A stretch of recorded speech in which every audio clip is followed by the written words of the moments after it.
Donc voilà, mon sac, mon livre, mon cahier, mon stylo, mon shaker de whey, ma banane. Je retourne à l'école. Bonjour à tous, Simon Vesperini. Alors oui, je le confesse, je retourne à l'école. Alors il faut bien savoir déjà que à l'époque où j'étais contraint d'aller à l'école, j'aimais pas ça, mais alors vraiment pas ça du tout. C'est-à-dire que tant que ça a été obligatoire, non, il n'y avait pas moyen. J'ai passé des années franchement pénibles. J'avais l'impression qu'on me volait mon temps. On me contraignait tous les jours à aller quelque part où j'avais pas envie d'aller, faire des choses que j'avais pas envie de faire. Je me rends compte quand même avec le recul que c'était pas inutile. Mais voilà, pour vous dire, je n'aimais pas l'école. J'ai décidé de mon plein gré de retourner à l'école maintenant, parce que j'en avais marre. Comme certains le savent déjà peut-être, pendant 10 ans, j'ai passé pas mal de temps, parfois un peu même la moitié de l'année en Russie. Et pendant tout ce temps-là, j'ai imaginé que simplement le fait de côtoyer des Russes, de choper des mots à droite à gauche, ça me servirait à apprendre le russe. Pour les gens que ça intéresse, j'ai également utilisé pendant toutes les années l'application Assimil sur iOS, que je trouve franchement bien faite, franchement utile. Un bon outil, un bon compagnon. Et aussi Mossalingua. On va dire que Mossalingua est plus utile pour mémoriser du vocabulaire, des tournures de phrases, et que Assimil est plus utile pour vraiment apprendre les fondamentaux de la langue. Après, j'ai aussi eu des cours en ligne, cours particuliers avec des profs en ligne. Mais 10 ans après, j'ai fait le constat, j'ai fait ce constat-là l'été dernier en fait, donc pas celui-là, l'été 2020, quand je suis arrivé en Biélorussie.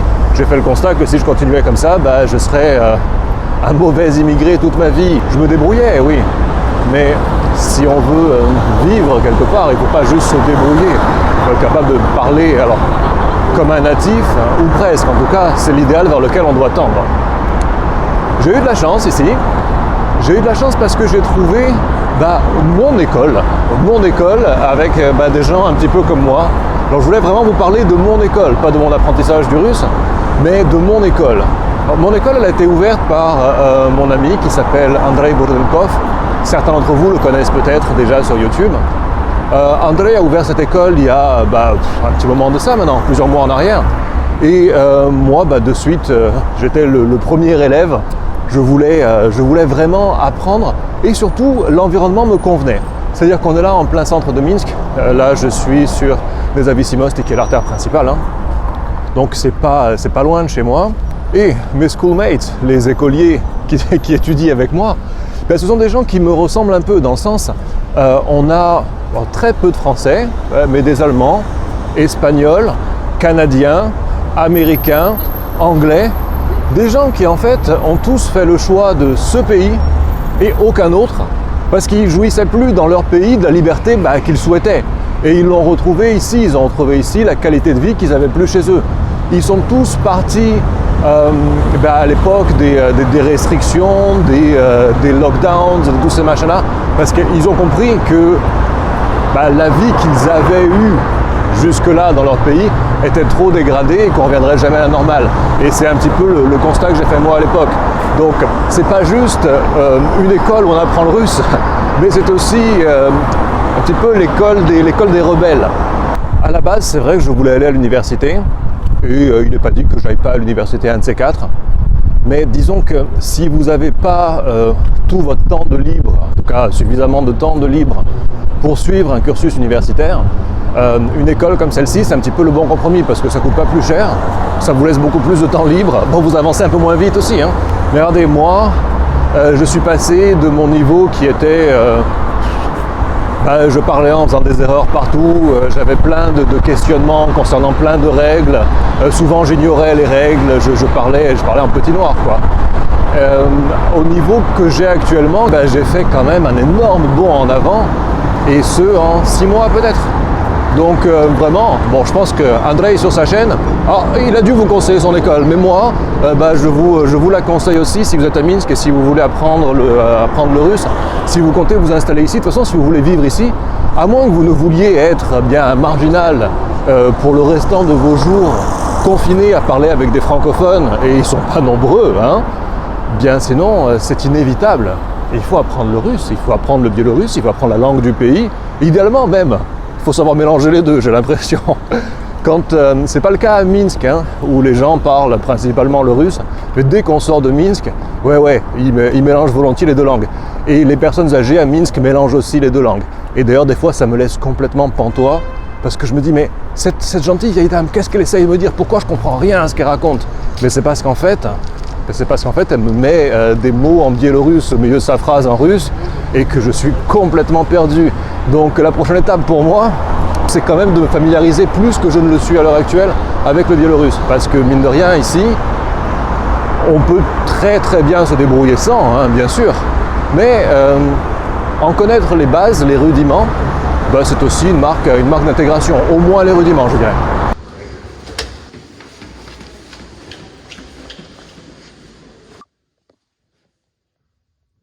Соединяем. Пожалуйста, подождите. Конец соединения. Дверь открыта. Добрый день, спасибо. Très bien sûr, hein. Il y a des choses qui ne changent pas.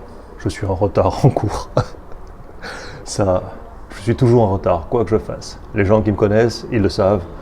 C'est pas ma faute, c'est le temps qui passe pas bien, il passe trop vite. En tout cas, il ne passe pas comme il est censé passer. Moi, je me dis, tiens, pour aller d'ici à là-bas, il me faut un quart d'heure. Mais en fait, après, en pratique, il me faut une demi-heure. Donc évidemment, j'ai un quart d'heure de retard. Mais c'est pas ma faute. Moi, je l'ai pris le quart d'heure. Hein. C'est le temps qui a passé trop vite entre-temps. Donc du coup, pour pas perturber le cours, j'attends la pause pour rentrer. Et j'attends que les gens sortent.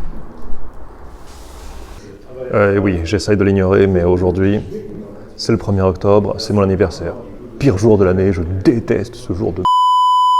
Mais disons que, habituellement, j'arrive à oublier que c'est mon anniversaire, juste je ne m'aperçois pas de la date. Mais voilà, là ils y ont pensé, donc ils me l'ont souhaité, comme ils me l'ont souhaité, je me suis souvenu que c'était aujourd'hui. Je suis quand même content que les gens me souhaitent mon anniversaire, hein. Mais vraiment, je ne suis pas un fan de cette date, clairement, parce que j'avais rien demandé. Доброе утро, Симон. Hey! Урок уже начинается. Заходи, пожалуйста, в класс. Сейчас Пойдем. будем изучать русский. Давай, Сябар. Well, usually, non, mon vlog il est en français, donc je suis censé parler français. Donc habituellement, on a Katia qui fait les cours. Katia, elle est gentille, elle est jolie, et c'est une très bonne prof. Mais là, comme Katia est malade, on l'a à lui, la place. Et franchement, il a une méthode, certes, oui, plus masculine d'enseignement. Mais je trouve ça intéressant aussi, on utilise sous un autre angle. Свен, ты можешь. You can. There are two cases that can occur at the airport. You can run to catch your flight, literally. Again, могу, мочь is about the ability, opportunity, possibility, physical capability. Yeah? Celle-là, elle est bonne alors, tiens. Est-ce que vous pourriez vivre seul sur une île? Je parle, j'ai grandi en Corse. Alors, ce qu'il y a d'amusant, c'est que, ironie du sort, hein, quand j'étais petit, je comparais l'école à une prison. Bon, je me rends compte aujourd'hui que j'exagérais un petit peu. Mais là, en fait, ils ont vraiment mis l'école à côté de la prison. C'est ce qu'on a là devant nous, qui ressemble un petit peu à un château quand on le voit depuis là-bas. C'est vraiment la prison centrale de la ville. Vous voyez, avec l'espèce de tourelle là, et les prisonniers dans la cour. Pour répondre aux questions qu'on pourrait se poser, qu'on pourrait me poser sur cette vidéo, combien coûte mon école? 120 € par mois, 350 roubles biélorusses. À peu près le même coût en fait de ce que j'avais checké par rapport à une université. Est-ce que suivre ces cours dans mon école vous donne droit à un visa pour rester en Biélorussie? Niet. Parce qu'à ce moment-là, il vous faut suivre un cursus universitaire où il faut être accepté dans une université.